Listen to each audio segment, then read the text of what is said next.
Último exercício dessa série das funções que nós vamos determinar o domínio. Último exemplo aqui, eu tenho uma raiz quadrada no denominador. E o que eu faço com essa raiz quadrada quando ela está no denominador? Se ela está no numerador, nós já vimos que o que está dentro dessa raiz quadrada obrigatoriamente tem que ser maior ou igual a zero. Nesse caso, como ela está no denominador, eu não quero que seja zero. Eu tenho que tirar o igual a zero, porque se for a raiz de zero, meu denominador vai dar zero e isso não existe. Então, o que nós precisamos apenas analisar aqui é que o que está dentro da raiz, 16 menos x ao quadrado menos y ao quadrado, tem que ser... Opa, eu ia colocar diferente e não é.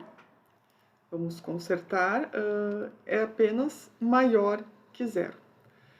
Ela sendo apenas estritamente maior que zero, eu já excluo o fato de que o zero vai estar aqui no meu denominador, né? Então, é apenas isso que eu tenho que fazer.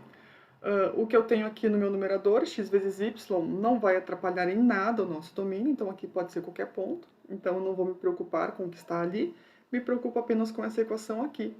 Então, nós teremos que menos x ao quadrado menos y ao quadrado tem que ser maior que menos 16. Multiplicamos por menos 1 dos dois lados aqui dessa desigualdade para ficarmos com a equação da circunferência. Então, aqui é uma circunferência de centro na origem e raio 4, né? E o nosso domínio são pontos do R2. E o que tem que acontecer com esses pontos? Eles têm que estar no interior da circunferência de raio 4, né? X ao quadrado mais y ao quadrado tem que ser menor que 16. Esboço do gráfico fica dessa forma aqui. Já coloquei aqui a nossa circunferência tracejada, porque eu tenho que x ao quadrado mais y ao quadrado é estritamente menor que 16. Então, aqui, centro na origem, e o raio é 4. Então, aqui eu tenho meu raio, aqui também, aqui e aqui. E o meu domínio está me indicando o seguinte, os pontos têm que estar no interior da circunferência. Porque quando eu substituo os pontos ali, x e y, eles precisam ser estritamente menores que o raio. Então, tem que estar dentro da circunferência, no interior, mas não pega o contorno, né, da nossa circunferência, por isso que ela está tracejada. Então, aqui o nosso esboço é apenas o interior dessa circunferência. Todos os pontos que estão aqui dentro. Então, quando eu substituir os pontos que estão no interior da circunferência, eu vou ter uma raiz quadrada positiva no meu denominador. Se estiverem sob a circunferência, os meus pontos vão dar zero. Por isso que está excluído a borda aqui da nossa circunferência, que é a fronteira, e os pontos que estão no exterior da circunferência vão dar valores negativos. Então, esses pontos também estão excluídos e só vale o que está dentro. Fiquem, né, agora com o esboço do gráfico, o esboço não, né, o gráfico no GeoGebra com o Rafa.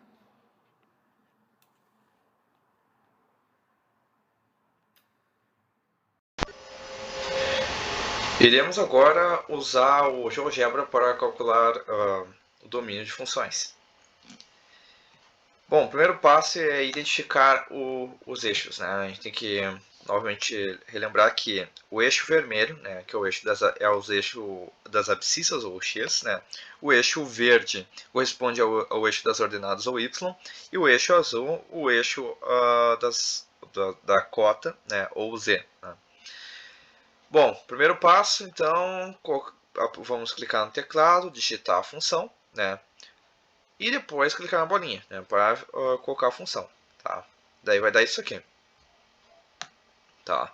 Lembrando que quando a gente quer olhar o domínio de funções em função 3D, né, a gente tem que deitar o gráfico, né, porque corresponde à projeção, né, da sombra do gráfico nos eixos das abscissas e das ordenadas. Agora, para a gente verificar essa sentença, o que a gente vai fazer? A gente tem que pensar que, como é uma fração e é uma raiz aqui no denominador, né, a gente tem que lembrar que para o denominador tem que ser diferente de zero e raiz tem que ser maior ou igual a zero. Mas como a raiz está no denominador, né, e para respeitar tanto a raiz quanto o denominador dessa fração, né, a gente tem que colocar como maior do que zero. Né? Não pode ser um valor negativo, porque não seria uma raiz complexa, né, sendo raiz quadrada com valor negativo. E tem que ser diferente de zero, porque se for igual a zero, né, vai dar uma indeterminação. Né? Então o que vai acontecer? Então a gente vai colocar aqui e digitar o 16 menos x ao quadrado menos y ao quadrado maior do que zero, né, e clicar na bolinha. Logo a gente verifica que o domínio da função, tá, deu certinho a parte aqui da projeção do gráfico. Ó, a sombra. Ó. A gente for deitar aqui, ó,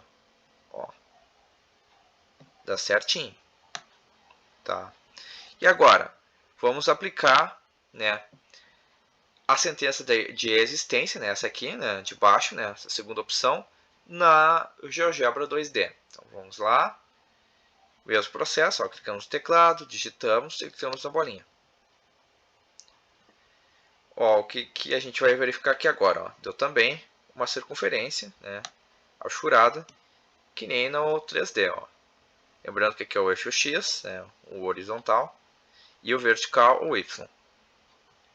Só que a gente verificou uma coisa, né, que a gente não consegue enxergar direitinho no 3D, né, que a parte pontilhada dessa circunferência, né, ela representa que nessa parte o domínio não existe, né, não tem, se colocar um ponto aqui na parte pontilhada, ela não vai pertencer ao domínio da função.